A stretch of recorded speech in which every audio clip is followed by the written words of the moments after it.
Oi, tudo bem com você? Eu sou a Patrícia Pirota e no episódio de hoje do Salve a Professorinha a gente vai falar sobre um dos assuntos mais pedidos no post que eu pedi para que as pessoas dessem dicas ou fizessem perguntas, que é como motivar os alunos. Fica até parecendo o nome de livro de autoajuda, né? Não que autoajuda seja ruim, mas parece que tem 10 formas de ser feliz. Parece que existe uma fórmula de como motivar os alunos, né? E alunos são pessoas e não tem uma fórmula. Então, no vídeo de hoje, eu vou falar um pouco sobre o que eu entendo como motivação e quais as possibilidades que a gente pode ter para pensar o que seria essa motivação. Antes, deixa eu deixar um recadinho aqui, porque eu sei que tem alguns colegas que podem estar descontentes com a profissão, ainda mais nesse período de quarentena, não é mesmo? Então tem gente que não está lá muito feliz. E muito do que eu vou falar vai irritar essas pessoas. Eu sei porque se alguém me falasse isso há 10 anos atrás, eu ficaria irritada. Então lembre-se, eu só estou aqui falando sobre a minha perspectiva a partir do meu ponto de vista, então isso não é uma regra, tá? Não vai me xingar nos comentários, por gentileza, porque não vai adiantar nada, entendeu? Entendeu? Então, vamos pensar primeiro sobre o que é motivação. Então, motivação é ter um motivo. Então, quando eu falo assim, os alunos estão desmotivados, como é que eu faço para motivar meus alunos? Qual é o motivo de eles estudarem? Qual é o motivo de eles prestarem atenção na sua aula? Qual é o motivo de eles gostarem daquilo que você está falando? Então, precisa de um motivo. O vídeo que mais teve a palavra motivo, né, de todos os tempos. Só que antes da gente pensar no aluno, vamos pensar numa coisa? Qual é a sua motivação para dar aula? Porque a gente, né, tem essa coisa, o aluno joga no professor, o professor joga no aluno e a gente fica nesse embate e, no fim das contas, não resolve nada. Então, muitos de nós, sejamos muito sinceros, né? Muitos de nós, professores, em muitas vezes, vamos dar aula com a única motivação de pagar os nossos boletos, né? Então, tem dia que você não quer ir dar aula, tem dia que você não quer ir trabalhar. Tem fases da vida em que dar aula é um suplício. E nós somos adultos, né? Nós escolhemos a nossa profissão, nós escolhemos estar lá dando aula e ainda assim nos falta muitas vezes a motivação. Por quê? Porque a gente sempre coloca a motivação no outro. Uma das coisas que eu aprendi nesses últimos anos e que me ajudou muito a repensar a minha carreira na educação foi de que eu nunca vou agradar todo mundo e eu sempre vou trabalhar principalmente para aqueles que me dão algum retorno. Então, vamos supor, eu tenho uma sala de 30 alunos, sempre vai ter 4, no mínimo, que não vão prestar atenção no que eu estou falando. Não interessa qual é o motivo, sempre vai ter. Isso quando não tem mais. Eu já tive o azar, ou sei lá, a experiência, de ter uma sala inteira de alunos que não prestavam atenção em mim. Era assim, era eu dando aula para as paredes e é isso aí, entendeu? Cumprindo ali o tempo, cumprindo o cronograma e a gente vai tentando fazer o melhor. Então, se nós que somos adultos temos lapsos de motivação, digamos assim, imagina um jovem, imagina uma criança. Porque uma coisa que a gente não pode esquecer é que a gente não está dando aula para uma criança da idade média, né? Que era lá incutida com a culpa e tinha obrigação e você tem que fazer isso porque a moral te manda fazer isso. Então, o discurso de que o aluno tem que prestar atenção porque é obrigação dele, porque nunca funcionou, gente. Sabe? As pessoas que ficam falando assim, antigamente a educação era boa porque tinha palmatória. Você só lembra da palmatória. Se alguém te perguntar os assuntos que você estudou na escola, você não vai lembrar. Então, que educação boa é essa? Então, a gente tem que repensar aí e começar a dar aula para adolescentes e crianças do século XXI, que são adolescentes e crianças que têm muito mais voz ativa hoje, que têm muito mais informação, o que faz com que eles percam o foco muito rápido, porque eles são criados na era da informação e da informação virtual, o que prejudica ainda mais a capacidade de manter o foco. São muitas crianças, filhas de famílias desestruturadas, no sentido de não terem suporte parental. Então, ou você tem os jovens, as crianças que são filhos de um casamento desfeito, que muitas vezes fica a briga entre o pai e a mãe, ou as crianças que são criadas pelos avós, né? Então, assim, essa disfunção de relacionamento hoje vai determinar muito a forma como a criança vai para a escola. Você imagina assim, chegou segunda-feira, a criança foi passar o fim de semana com o pai, ele esqueceu o material dele tudo na casa da mãe.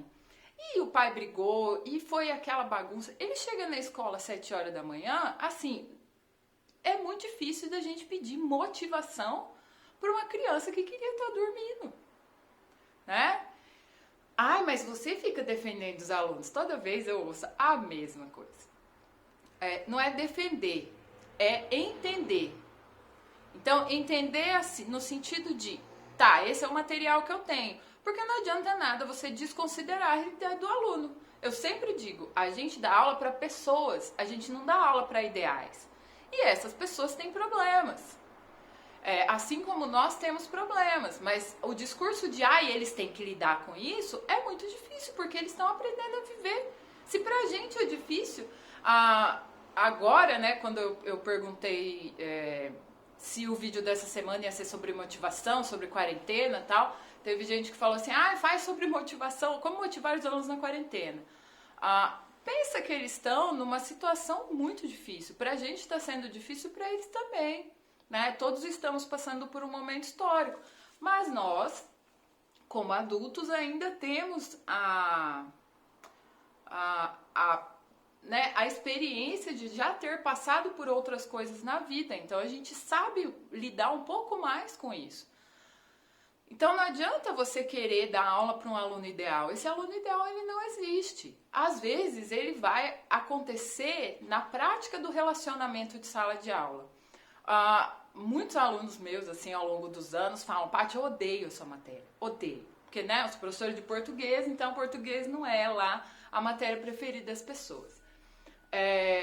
Só que eu gosto muito de você, eu gosto muito da forma como você dá aula, então a aula passa rápido.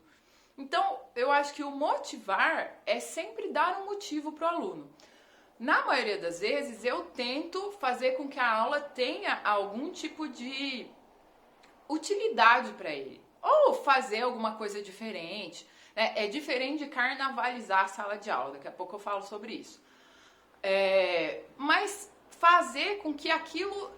Que ele sinta que ele quer ouvir aquilo que você está falando, que ele quer participar daquilo que você está fazendo. Tem matéria que não dá. Tem matéria, ainda mais em gramática, tem umas matérias que assim, são insuportáveis. O que eu faço? Eu, no começo da aula, eu falo para eles, eu falo, olha, essa matéria é bastante técnica, vamos passar por ela rapidão, né? Vamos todo mundo participar, pra gente poder fazer os exercícios e tal. Porque é a base do diálogo, sabe? Eu entendo a educação como um diálogo. Por isso que eu falei no começo do vídeo, né? Tem professores que não, e aí eles vão ficar bravos comigo. Mas é um diálogo, né? E às vezes vai dar certo e às vezes não. O que eu já fiz, por exemplo? Teve uma escola que eu dava aula algum tempo atrás e um dia eu cheguei na sala e eles estavam assim, arrasados, todos. Falei bom dia, ninguém me respondeu. Eles estavam assim, todos passando por coisas diferentes. Eu tinha que explicar a matéria naquele dia. Daí no meu planejamento estava que eu tinha que explicar a matéria. Eu vi que não ia dar para explicar a matéria, que não ia render. Na hora eu saquei, né, aqui da caixa de Pandora, que é a minha cabeça, uma atividade e fui fazer com eles lá fora. De observar, de produzir texto e tal. Mudou o astral da sala. Assim. Só que aí o problema é que nas outras aulas eles queriam fazer a mesma coisa, né? Então, assim, trabalhar de forma lúdica dá muito trabalho para o professor, porque daí os alunos, você precisa estabelecer um limite entre aquilo que é mais técnico, mais teórico e aquilo que é lúdico, porque senão eles ficam perdidos, eles vão sempre querer, claro, o que é lúdico, e tem matérias e tem momentos em que o lúdico não cabe, né? Então a gente tem que saber balancear isso.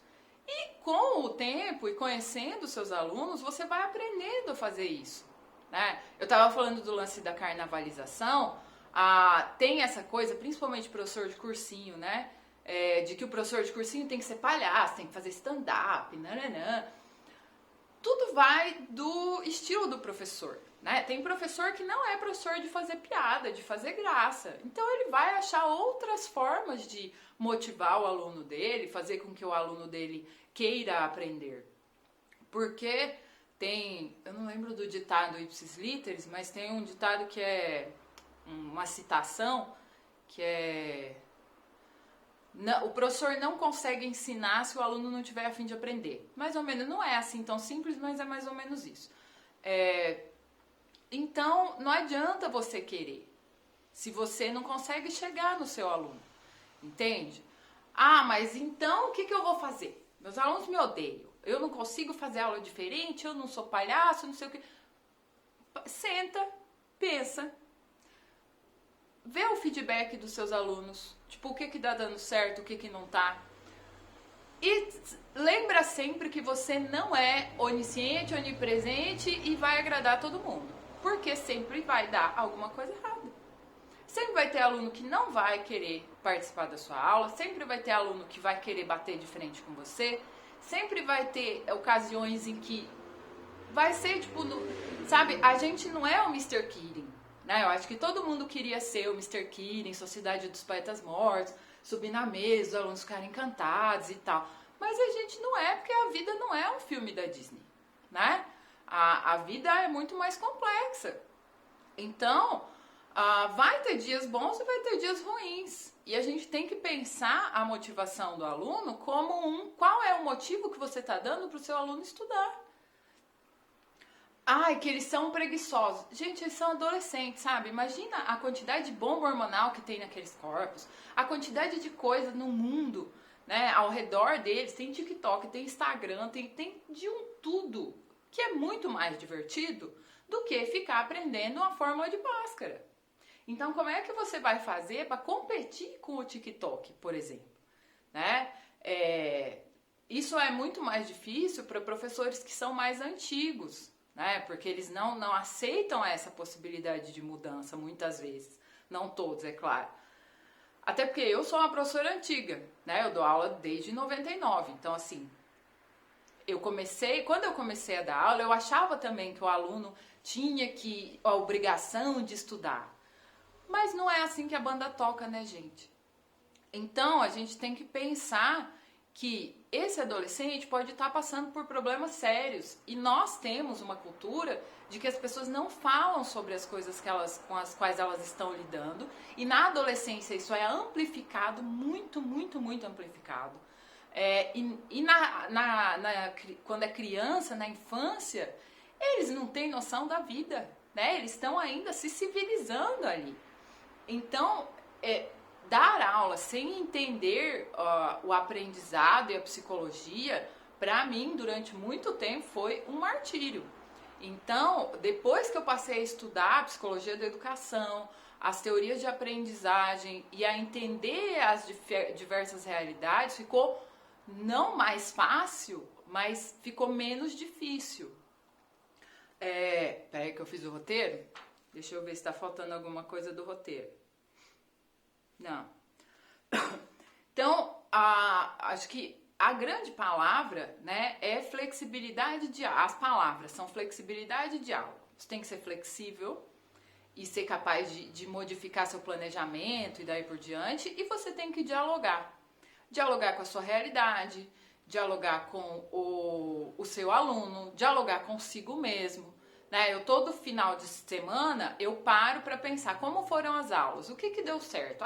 Isso deu certo, vamos continuar. Putz, isso não rolou, então por que não rolou?